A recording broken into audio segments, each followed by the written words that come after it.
visible à toi, Dieu le Seigneur.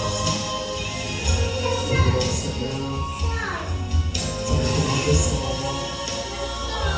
Je demande à ce que tu sois présent. Et tout l'honneur de venir à toi, au nom de Jésus.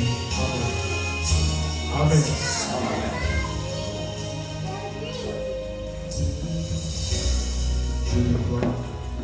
Est-ce que tu peux monter le micro ici? Alléluia.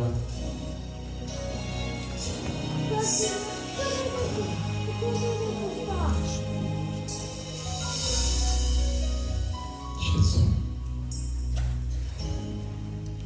Est-ce que quelqu'un est dans la joie? Amen. Digne-tu, agneau de Dieu.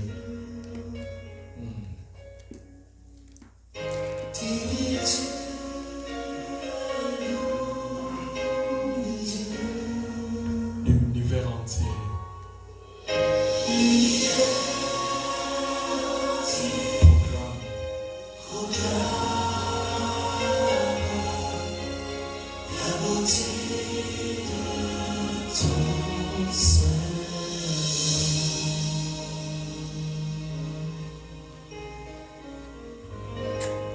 Merci Seigneur Jésus-Christ. Amen. Amen. Bonjour Église. Bonjour. Je me sens un peu fatigué. Ce qui se passe, c'est la fatigue de l'Amérique. Ah ben oui.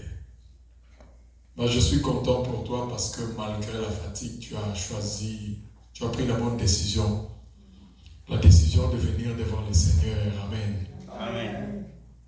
Le thème que nous voulons exploiter cet après-midi, c'est Ismaël Kaman.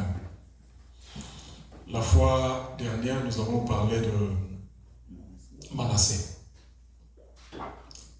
Manassé qui voulait tout simplement dire que Dieu m'a... C'était encore comment? Dieu m'a fait oublier. Dieu m'a fait oublier mes souffrances, mes peines. Et nous avons fait un parallélisme entre Manassé et Mara. Quand Ruth a dit aux femmes de Bethléem à Juda, ne m'appelez plus Ruth, appelez-moi Mara parce que je suis amère.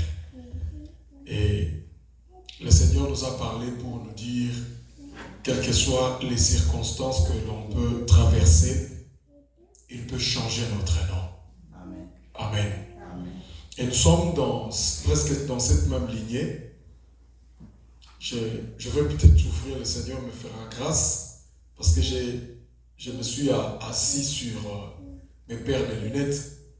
Donc, je vais agrandir un peu le zoom ici pour bien faire la lecture. Nous ouvrons nos Bibles dans le livre de Genèse, au chapitre 16, verset 2. Genèse 16, verset 2. Et Saraï dit à Abraham, voici l'Éternel m'a rendu stérile, viens, je t'ai pris vers ma servante, peut-être aurais-je par elle des enfants. Peut-être aurais-je par elle des enfants. Abraham écouta la voix de Saraï. Amen, amen. Amen. Dans cette histoire, bien aimé dans le Seigneur, Abraham va vivre la promesse de Dieu de façon douloureuse. Car cette alliance repose sur la descendance, mais le comble était que Sarah était stérile. Dieu place son alliance avec Abraham sur la descendance, parce qu'il a dit ta progéniture sera grande. Qui dit progéniture dit les enfants qui sortiront de toi. Mais le comble, c'est que la personne qui te fait la promesse par rapport à la progéniture, le canal par lequel tu dois procréer est stérile. Je disais que Sarah, alors qu'elle s'approchait de 90 ans, elle était toujours stérile et avait depuis longtemps perdu tout espoir de mettre au monde un enfant. Ceux qui ont fait un peu de biologie savent qu'une femme, à cet âge-là, 90 ans, humainement parlant, ses cellules ne sont plus presque vivantes. Les cellules reproductrices plutôt, ne sont plus presque vivantes.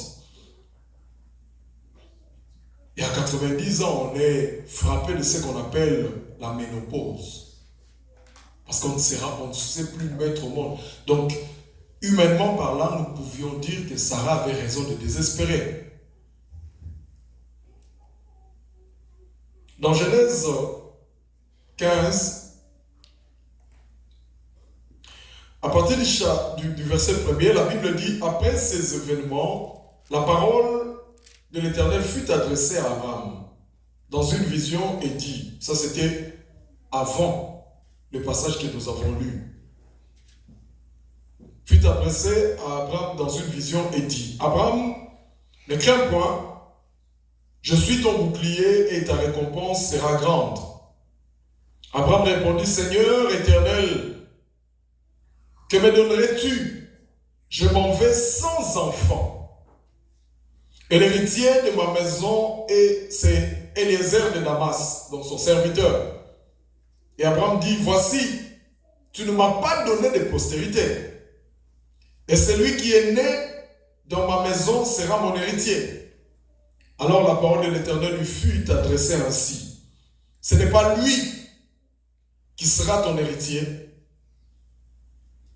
mais c'est lui qui sortira de tes entrailles, qui sera ton héritier. Mais de quelles entrailles cet enfant sortira? Les entrailles d'une femme qui a 90 ans. Voilà pourquoi au chapitre 16, verset 2 que nous venions de lire, désespéré par cette situation, parce que la promesse a précédé l'attitude de Sarah. Et Sarah a dit à Abraham, nous l'avons lu, je le relis, Sarah dit à Abraham, voici l'Éternel m'a rendu stérile. Viens, je t'ai pris vers ma servante. Peut-être aurais-je par elle des enfants. Abraham écouta la voix de Voilà pourquoi nous avons intitulé ce thème Ismaël quand même. Ismaël, c'est qui? Ismaël, c'est l'enfant qui était sorti de la servante dont Sarah avait recommandé à Abraham, Agar. Abraham, après avoir écouté sa femme, elle est allée avec Agar. Ils ont mis au monde Ismaël.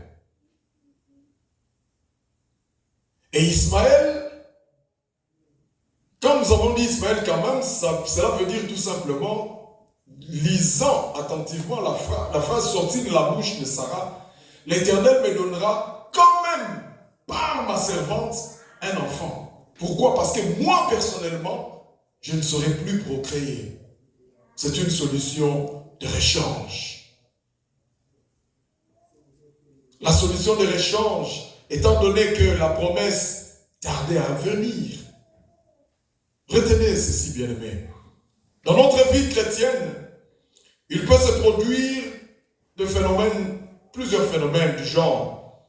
Bien que nous connaissions le Seigneur, sa parole, et que nous ayons en nous le Saint-Esprit, nous pouvons passer par des temps de crise. Mon pasteur, le révérend Olaba Matadi, nous disait toujours, si vous allez dans une église où on vous dit que la vie chrétienne sera facile, fermez vos histoires et sortez. La vie chrétienne ne sera jamais facile. Parce que le Seigneur lui-même a dit, si moi qui suis une bois verte, une branche verte, j'ai été molesté de la sorte, et vous, les branches secs. Il arrivera de moments de notre vie où nous passerons de moments de crise. Le problème n'est pas de passer des moments de crise, mais comment nous gérons ces moments de crise. Et c'est ce qui s'est passé avec ces couples. Le Seigneur leur a promis. L'alliance était basée, comme je l'ai dit tantôt, sur la progéniture. Avec une femme qui était triplement ménopausée, presque.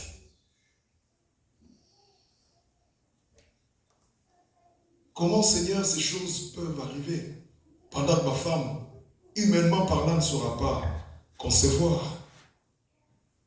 Dieu nous a peut-être fait des promesses au sujet de tel ou tel aspect de notre vie. Au sujet du travail, Dieu peut-être t'a fait une promesse. Au sujet de ta famille, au sujet de ta vie personnelle, Dieu t'a fait peut-être une promesse. Au sujet peut-être de cette église, Dieu a parlé à un serviteur de Dieu pour dire, cette église sera grande, vous aurez des millions de personnes, vous allez servir des millions de personnes bien-aimées dans le Seigneur. Et en regardant peut-être le nombre que nous sommes, d'aucuns se poseraient des questions, comment cela se fera? Je suivis l'histoire de Billy Graham qui m'a vraiment édifié. Je l'ai suivi par truchement d'un pasteur qui l'a raconté. Et Billy Graham était allé dans un pays en Asie. Et le Seigneur l'a utilisé, voulait l'utiliser pour évangéliser ce pays-là. Et quand il est arrivé, le Seigneur lui a parlé, lui a fait cette promesse. Il lui a dit, Billy, par toi, des millions de personnes seront converties dans ce pays. Et quand il a reçu cette promesse-là, il pouvait se faire décider. Parce qu'il savait qu'il avait une campagne d'évangélisation. Et dans cette campagne d'évangélisation, sûrement, il y aurait des millions de convertis, comme l'a dit le Seigneur. Et quand il est arrivé, il a prêché puissamment et lui-même s'est dit, vous savez, quand la prédication réussit, vous le sentez. Hein? Vous sentez que ça va. Et si ça ne va pas, vous sentez aussi que ça ne va pas. Il a tellement prêché dans son fort intérieur, il sentait qu'il était en train de dégager une telle onction, une telle puissance. Et quand il a appelé maintenant les gens à se convertir, il n'y avait qu'une seule personne qui s'était avancée.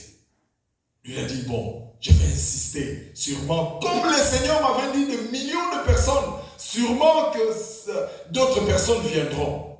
Bien-aimés dans le Seigneur, 30 minutes, personne à part un seul jeune homme. Et il a prié pour ce jeune homme, et le jeune homme a reçu le Seigneur. La Bible dit, cette histoire-là qu'on a relatée, elle a dit, quand il est rentré à l'hôtel, il était déçu. Et il s'est même posé la question, avais-je bien entendu le Seigneur? C'était le fruit de mes propres idées? Ou c'était quoi? Il était déçu. Et il est rentré aux États-Unis. Et quelques années plus tard, 5 ans, 6 ans, il a reçu l'invitation d'un grand pasteur de ce même pays-là. Et ce pasteur-là avait des millions de membres. Lui, il est parti, il a répondu à l'invitation de ce pasteur-là. Et au moment où le pasteur voulait le présenter, le pasteur le présente comme étant son père spirituel. Bon. Lui, peut-être il s'est dit que père spirituel, peut-être il m'a suivi à la télé, il a dit non.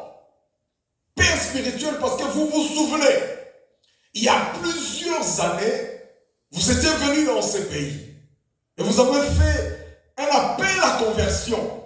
Et j'étais la seule personne qui était passée. Et le Seigneur, après votre sortie, le Seigneur m'a appelé à l'évangile. Et derrière moi, il y a des millions de personnes. Et si vous ne m'avez pas prêché l'évangile, toutes ces millions de personnes ne seraient pas converties par moi.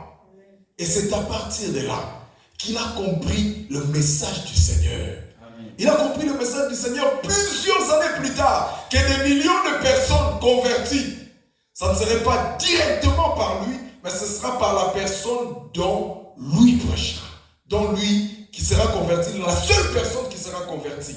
La Bible dit, bien aimé dans le Seigneur, mes pensées ne sont pas vos pensées et mes voix ne sont pas vos voix. Amen. Quand Dieu promet, il réalise, bien aimé dans le Seigneur. Amen. Est-ce que Papa Julien peut nous lire un passage que j'ai beaucoup aimé? Nous ouvrons nos Bibles dans Ecclésiaste.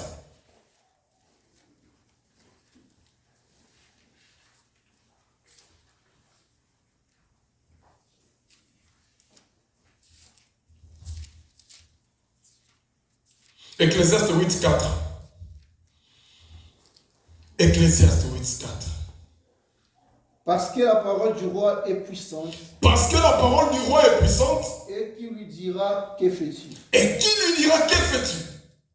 Ah, la parole du roi est puissante. Qui va dire au roi maintenant, que fais-tu? La parole de Dieu est puissante. Amen. La promesse de Dieu s'accomplira. Mais la promesse de Dieu ne s'accomplit pas forcément de la manière dont nous pensons. Dieu a promis à Abraham. Mais le temps est passé. La femme s'est découragée. La femme a dit, prends ma servante. Ismaël quand même. Ismaël quand même. Ismaël, c'est la solution de l'échange. Quand la promesse tarde à venir. Combien parmi nous vivons de cas de désespoir au point où nous avons déjà envisagé des solutions de l'échange? C'est vrai, le Seigneur m'a parlé. J'ai cru entendre Dieu parler. Mais j'ai comme l'impression que ces choses tardent trop. Bien-aimé dans le Seigneur, je me souviens d'une histoire au pays. Une fois, nous nous étions retrouvés dans une séance de prière où le Seigneur nous a fortement et puissamment utilisés dans la délivrance. Et c'est dans cette délivrance-là que nous avons découvert, après avoir prié pour la sœur, un certain nombre de choses. Leur maman était très malade et ils ont cherché toutes les solutions possibles sans rien trouver. Et la sœur et ses frères, toute la famille se sont résolus d'aller consulter un féticheur. Et comme vous savez, ces gens-là, quand ils vous parlent, ils vous convainquent que ça c'est un petit problème. Et qu'est-ce que le féticheur fait? Il dit, pour que votre maman soit guérie, amenez-moi une file. On a amené une file. Il a dit, vous êtes au nombre de combien? Nous sommes au nombre de 6. Et il a fait 6, comment est-ce qu'on appelle ça? Mazita, en français c'est quoi? 6 coudes. Pardon, 6 nœuds, voilà, 6 nœuds. Des fois les Français nous embrouillent. Il a fait 6 nœuds qui représentaient 6 enfants. On a pris un coq qu'on a coupé la tête. On a versé les sang sur tous ces nœuds-là. Il disait des choses, des incantations, des choses dont elle-même disait qu'on ne comprenait pas ce qu'elle disait. Mais il nous a dit, ne vous inquiétez pas, la maman sera guérie dans 3 jours. Et dans 3 jours exactement, la maman était décédée. Et le monsieur avait disparu. Plusieurs années plus tard, la sœur ne comprenait pas qu'est-ce qui leur arrivait. Vous savez, une situation que vous vivez, vous, en tant que membre de famille, individuellement, mais si vous voyez la même situation se répercuter ou se traduire dans la vie des autres, ouvrez maintenant l'œil et les bons et commencez à méditer sur ça. Là, dites-vous qu'il y a un problème. Et ils avaient des problèmes incommensurables dont personne ne savait expliquer. Et nous étions dans la prière. Le Saint-Esprit a agi dans une puissance incroyable. Et la sœur était tombée. Je vous assure, bien aimé dans le Seigneur, sans commentaire. C'est comme un serpent. C'était comme un serpent. Elle est en train de, pratiquement un peu de bouger comme un serpent. Avec un regard vide. Et on a chassé cet esprit-là. On a pris autorité sur cet esprit-là. Et l'esprit était en train de parler, de crier. Laissez, ce corps m'appartient. Malheur à cet esprit-là parce que la sœur avait reçu le Seigneur. Et nous avons imposé le nom de Jésus. Et l'esprit était parti. En se réveillant, on a posé la question. Telle personne, c'est qui? C'est alors qu'elle nous relatera. Ismaël, quand même. Parce que la guérison tardait à arriver, nous avons pris la résolution de prendre une solution de rechange. Ismaël, quand même. Sarah a pris la résolution de prendre Ismaël parce qu'elle s'est dit, le Seigneur m'a rendu stérile. Prends ma servante. Prends Agar.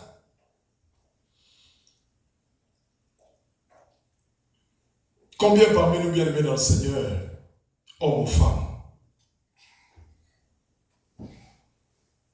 le Seigneur, vous êtes mariés légalement et ça fait plusieurs années que vous n'avez pas d'enfant. Et l'homme s'est dit, comme c'est la femme qui a un problème, je vais chercher une autre femme ailleurs. Ou la femme dit, comme c'est l'homme qui a un problème, je vais chercher un homme ailleurs. Ismaël, quand même. Vous avez cherché des solutions de rechange.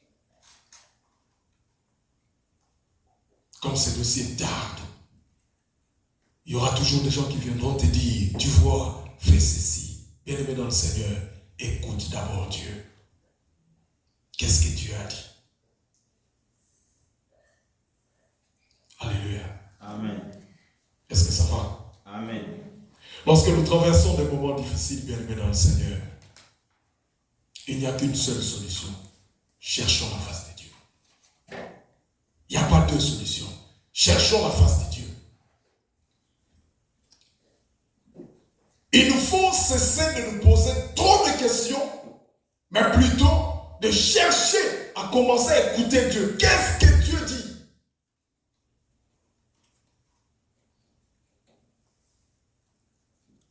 La parole de Dieu nous enseigne que nous sommes justes à cause de la foi, bien-aimés dans le Seigneur.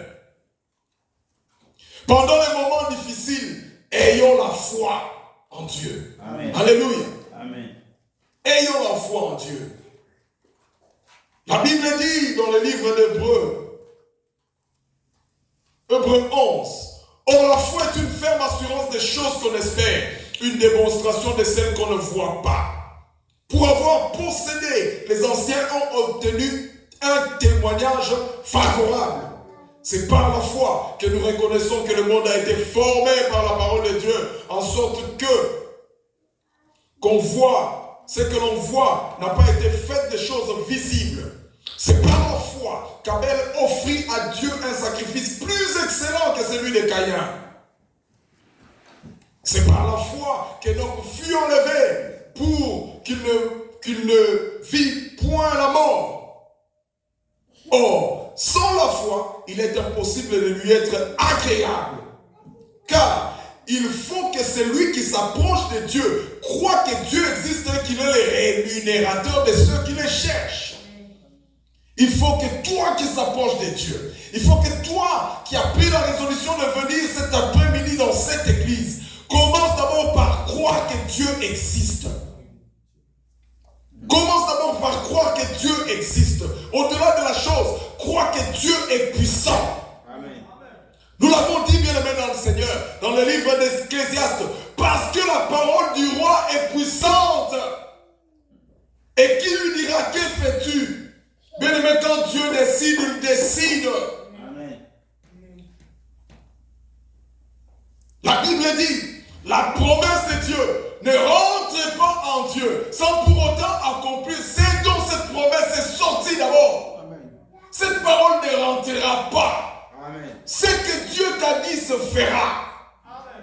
Alléluia. Amen. Quelles que soient les difficultés, quelles que soient les péripéties, quels que soient les tumultes, quelles que soient les embrouilles, bien-aimés dans le Seigneur, ce que Dieu a dit se fera.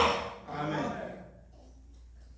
Ça se fera de la manière dont le Seigneur a défini. Nous avons pris l'exemple de Billy Graham. Lui, il se disait que quand je serai devant cette foule, sûrement des millions de personnes se présenteront. Une seule personne. Dieu a vu des millions de personnes au travers du Fils qui sortira ces jours-là. Même si tu n'as pas vu aujourd'hui, continue à croire à ce que Dieu a dit. Amen. Dieu a dit, l'enfant sortira des entrailles, des Sarai. Et cet enfant s'appellera Isaac. Cet enfant, ce n'est pas Ismaël. Ismaël, c'est une solution humaine. Ismaël, c'est une solution de l'échange. Quand on sent que les choses tardent à venir, on cherche des solutions, on cherche des palliatifs, bien-aimés dans le Seigneur.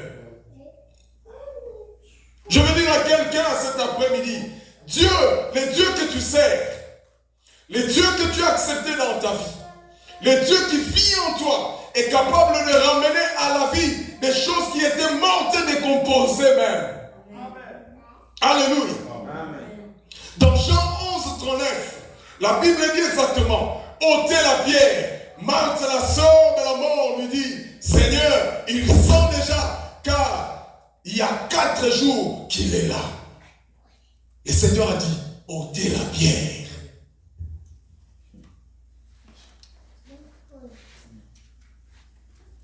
Et quand les gens sont allés informer au Seigneur de la mort, appelons ça comme ça, la mort de Lazare, ils ont dit, Seigneur, ton ami Lazare est mort. Le Seigneur leur a dit, Lazare n'est pas mort, mais Lazare dort.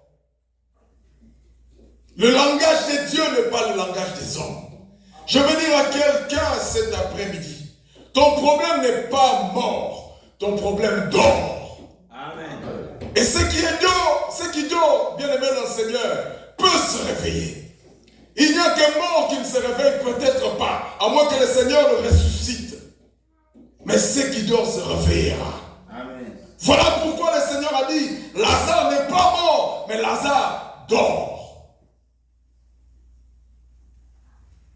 La promesse que tu attends pendant plusieurs années, cette promesse-là n'est pas morte, mais elle dort, tout simplement. Ôtez la pierre. Il sent déjà. Ça, c'est notre langage. Ismaël, quand même. Ça fait longtemps, Seigneur. Et Sarai a dit, le Seigneur m'a rendu stérile. Prends ma servante. Et si aujourd'hui, bien aimé dans le Seigneur, nous avons des problèmes entre Israël et les Palestiniens, c'est à cause de ces décisions-là. Ismaël, quand même. Devant les moments difficiles, bien aimés dans le Seigneur, souvenons-nous toujours de la parole de Dieu. Qu'est-ce que Dieu nous a dit? Qu'est-ce que Dieu nous a dit?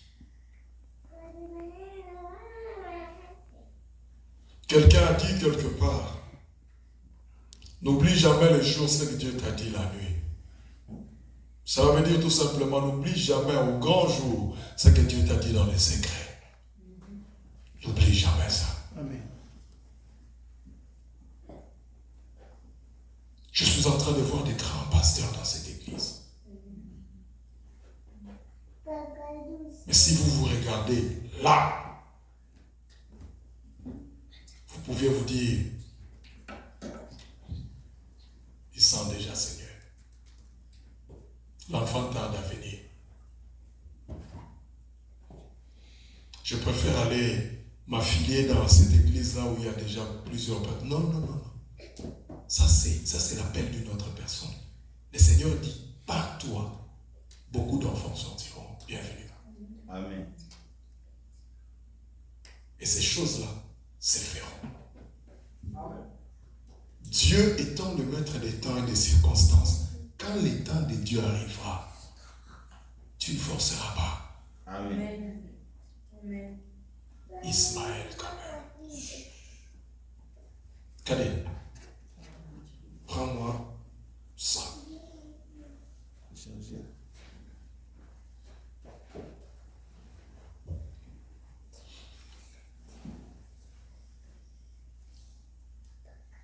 Je vais dire à quelqu'un cet après-midi.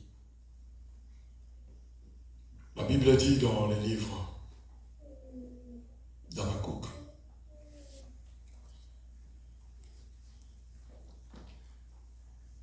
Habakkuk 2.3.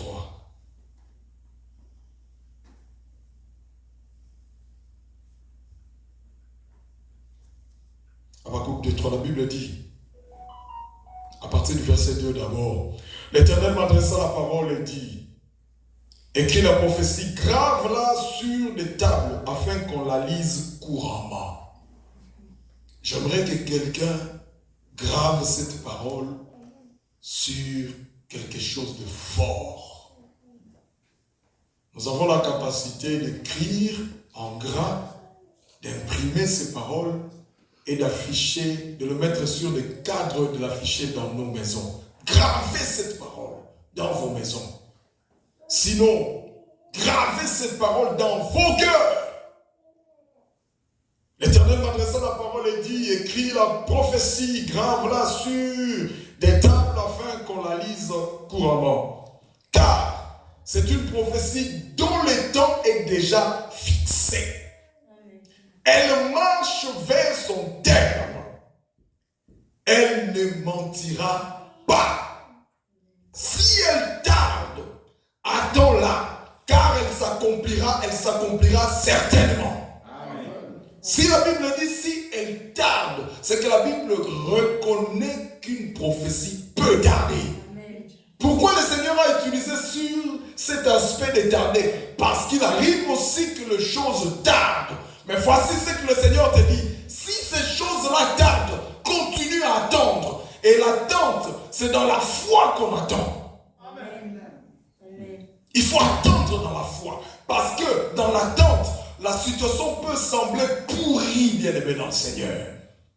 En regardant les autres, on peut croire qu'on est en retard. En regardant les autres, on peut se dire, voici ce que les autres font, pourquoi pas moi? Mais je vais te dire, toi tu n'es pas les autres, tu es toi. Amen. Et ce que toi tu as reçu comme message, les autres ne l'ont pas reçu. Amen. La particularité, la différence entre toi et les autres, c'est que tu es un enfant de Dieu. Et Dieu vit en toi. La Bible dit, vous verrez la différence entre ceux qui me servent et ceux qui ne me servent pas. Amen. Si la Bible dit, vous verrez la différence, c'est qu'il y aura une différence. Amen. Dans cette attente, continue à croire. Parce que le combat de la foi, c'est que le diable va t'embrouiller pendant ce moment-là. Le diable viendra te souffler des choses à l'oreille. Le diable viendra te souffler des choses par truchement d'autres personnes. Vous aurez des personnes qui viendront pour vous dire, mais est-ce que tu ne vois pas que tu dois faire ça?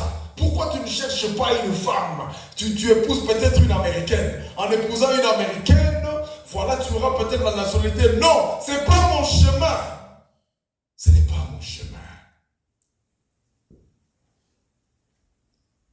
Même si elle tarde, attends-la. Amen. Parce qu'elle s'accomplira. Amen. Et la Bible insiste, elle s'accomplira certainement. Amen.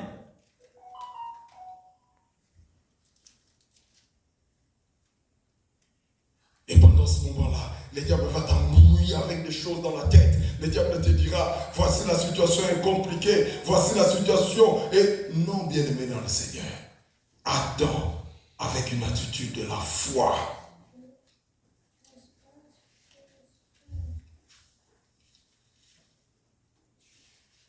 J'ai lu un passage ce matin.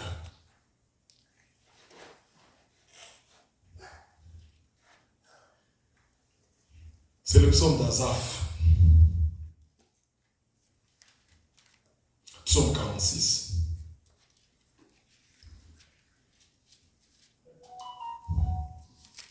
Si nous lisons ces psaumes, la Bible dit, Dieu est pour nous un refuge et un appui, un secours qui ne manque jamais dans la détresse.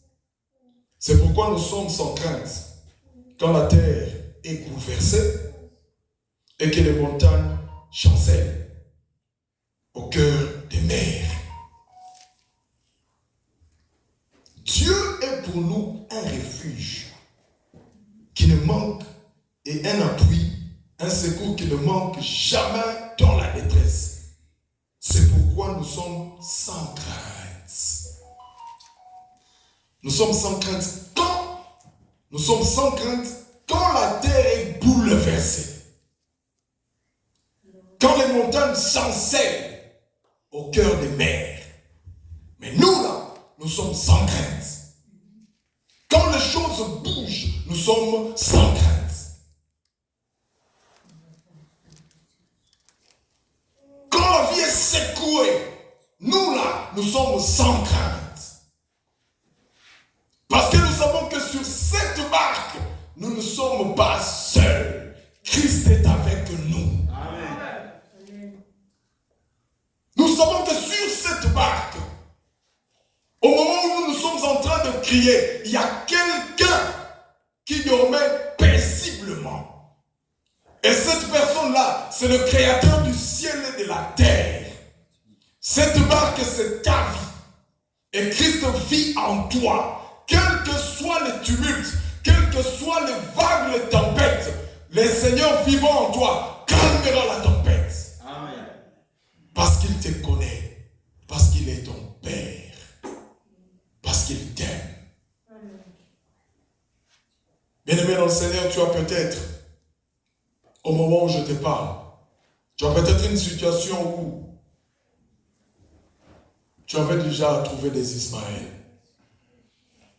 Le Seigneur te parle cet après-midi pour te dire non. Laisse Ismaël. Attends la promesse. Amen. Parce que cette promesse-là s'accomplira. La solution Ismaël ne t'amènera pas dans une vie paisible, t'amènera plutôt des problèmes. On ne changera jamais la promesse de Dieu à un autre palliatif. Tu as peut-être des solutions Ismaël. Dieu t'a peut-être parlé d'une personne, mais toi, voyant les circonstances, je vais dire ce qui me vient à l'esprit. Dieu t'a parlé peut-être d'une femme. Tu dois épouser une telle femme, cadet. Tu dois peut-être épouser telle personne. Mais ce que tu vois, tu as comme l'impression que les choses ne marchent pas comme je pense. Tu as déjà eu d'autres idées. Ismaël. Souviens-toi de la promesse de Dieu. Fais ce que Dieu t'a dit. Ne fais pas ce que tu penses.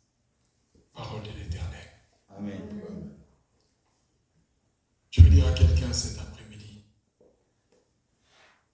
ne cherche pas des solutions Ismaël. Attends Isaac. La fin de la promesse viendra. Amen. Parce que Dieu l'a promis. Amen. Je vais clôturer avec ces passages que nous avons lus. Ecclésiaste 8:4. Parce que la parole du roi est puissante. Qui dira que fais-tu? Ce que Dieu t'a dit est puissant, bien-aimé. Ce que Dieu t'a dit est puissante. Au moment où je suis en train de te parler, ce n'est pas moi qui te parle, mais c'est Dieu qui parle au travers de moi. Dieu te rappelle les choses qu'il t'avait dites il y a longtemps.